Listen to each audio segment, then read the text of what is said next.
Hey guys, I'm Dov, and today I'm back with more Total War Warhammer 2 online action. Today we're joining the Empire once again. I'm going to be taking on the Foul Tomb Kings, so let's get straight to it. Boris Todbringer leading the way up in the air. We've got the Tempelhof Luminarch, as well as a Fire Wizard for some additional fire damage, Sigmar's Sons mixed with other state troops. We've also got some Pistoliers as well, operating out on the flank, and Royal Altar of Griffites.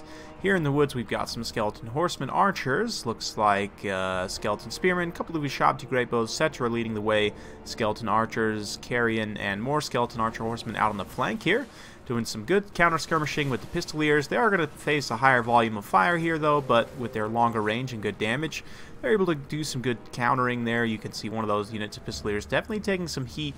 Not exactly a cost-effective trade for me. Tempelhof Luminarch already opened up, got a clipping hit on Cetra, didn't get a solid hit on him, but we're likewise going to be using that fireball to try and proc Kindle Flame as much as possible. You can see my opponent is targeting the Tempelhof Luminarch with his Ushabti Greatbows, which is exactly what he should be doing. Likewise, the Carrion are going to come into the back line, which is why I'm bringing these Pistoliers back here to pick them off from the sky as they kind of skirmish back here, be able to protect the Tempelhof Luminarch from them. Fireball also popping off, going after Cetra in the back line. Boris tried to dive down and get these Ushabti Greatbows here. He's doing some good damage, but Cetra's going to come in, give himself Blessed Blade of Petra, which is going to get the blind effect going on Boris. You can see his combat stats are in the dirt. He's got other buffs as well, so yeah, Boris is going to get actually routed off here pretty early on, which is not great for me. Obviously, losing out your leadership like that is pretty rough, but we should be able to get him back online. That being said, the Royal Altar of Griffites are pushing up and around the flank here pretty much unopposed, and you saw that that Tempelhof Luminarch shot just clipped Cetra and did a ton of damage to him, so he's not feeling too great. Likewise, the Tempelhof Luminarch is taking a lot of damage from those Ushabti Greatbows, so it's just a matter of time. But these guys right here, the Royal Altar of Griffites, ooh, just about missed it in the front line too. A nice burning head ripping through these skeleton archers, doing a ton of damage to them. That is going to pop off the final tier of Realm of Souls, but meanwhile in the back line, the juiced up Altar of Griffites here with the Hammer of Sigmar. They've also got the Banner of Eternal Flame, giving them flaming damage, so they are just going to absolutely eat Cetra alive here. He's desperately trying to get away. You can see the Altar of Griffites starting to catch up. They're going to get some attack animations, and he's going to try and buff himself up here, I would imagine. Maybe not, but yeah, Cetra's going to go down no problem to these Royal Altar of Griffites here. The Tempelhof Luminarch has opened up shots on the Ushabti Greatbows, trying to return some fire, but it's a little bit too little too late. This thing's probably done for at this point. You can see the scatter shots coming in there from the Regiment of Renown. Likewise, the Skeleton Archers have been focusing on the Bright Wizard, so my opponent definitely focusing some of the high value targets early on. Unfortunately, Cetra did get finished off there. You can see as the Tempelhof Luminarch was winding up, it actually got destroyed there, which is a little bit rough. The Royal Altar of Griffites are going to come and shut down the Chosen of the Gods here. A little bit late, obviously. Not in time to save the Luminarch, but better late than never. We'll be able to shut them down pretty quick. Boris came back from routing, and he's now going to get in here and start to mess with these Skeleton Horsemen Archers. So far so good. Looking pretty good for the Empire. The state troops are doing okay in the front line. Some of them have been beat down by, like, Tomb Guard, for example, in the front line. These Sigmar's Sons fighting down to the last man against these Tomb Guard here. Going to be a pretty desperate fight. They did okay for their cost, though, certainly. And yeah, I can see the Royal Altar of Griffites just cleaving through the back line, wrecking all of the Ushabti, and now they're going to be pushing in to something here. Realm of Souls going off. We're going to try and get a full surround on infantry if we can. Bring back the Pistoliers to start doing some good skirmish fire. And yeah, looks like the summoned Ushabti coming up in the back line here. Not really sure what the purpose of this is, but it looks like they're potentially going to run in on these swordsmen.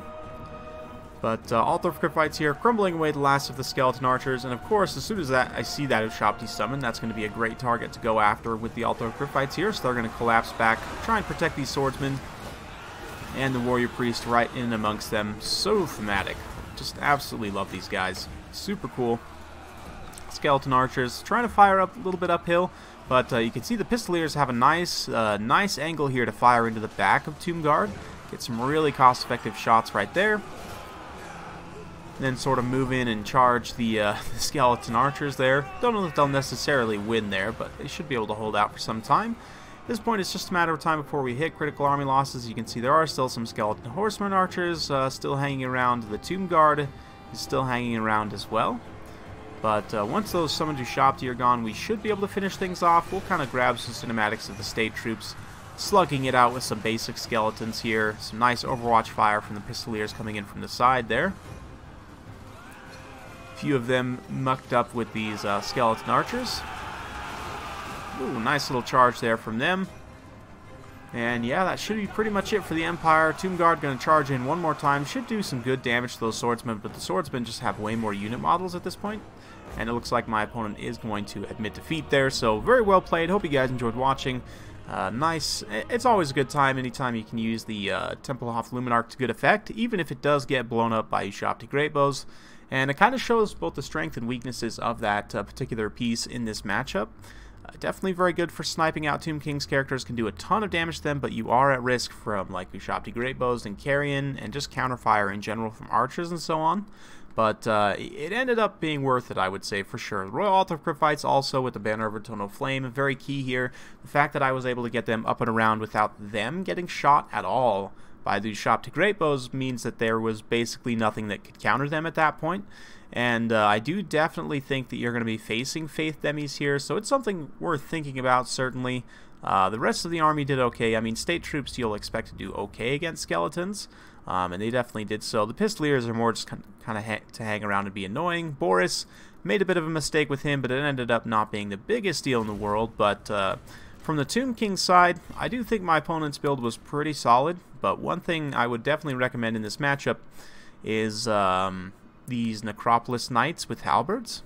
Regular Necropolis Knights even can be quite good as well. The halberds obviously have a nice little bonus versus large, but if you get these guys going with like Cetra's buffs, for example, Cetra's got that My Will Be Done, so he can give them +5 melee attack and defense, helps juice up their combat stats just a little bit. Then you can likewise use Overcast, Incantation of Cursed Blades to increase their weapon strength and give them an additional bonus versus large to help support against things like Demigryph Knights. They already have a +28 bonus versus large, so they're going to be hitting pretty high melee attack, you know, against large type targets. And then obviously with the with that additional +16 bonus versus large, they'll do even better. Likewise, you can give them the physical resistance. You can also use this Incantation of Desiccation to area of effect, you know, kind of debuff the Altar Cryptites and the Demigryph Knights. That will help these guys perform that much better as well. So I definitely think Necropolis Knights with halberds are pretty good to go in this matchup. Likewise, Cetra on the horse is good. On the chariot, I think might honestly be a little bit better. It is certainly more expensive, so you kind of have to plan around that. But something like this I think is going to be pretty solid for Cetra. He is very expensive, unfortunately. But yeah, if you keep him up on the move and just try and stay out of line of fire of that the Luminarch as much as possible. One of the reasons why the Chariot's better for that is because it is a little bit faster, and it's also, you know, you're able to disengage from situations a little bit easier with the Chariot, certainly from infantry. Carrion are always a good choice, so we'll definitely grab some of them. Rather than taking the Tomb Guard, I'm just going to cheap out in the front line and go with just basic Skeleton Warriors. And then from here, we can do a couple of different things.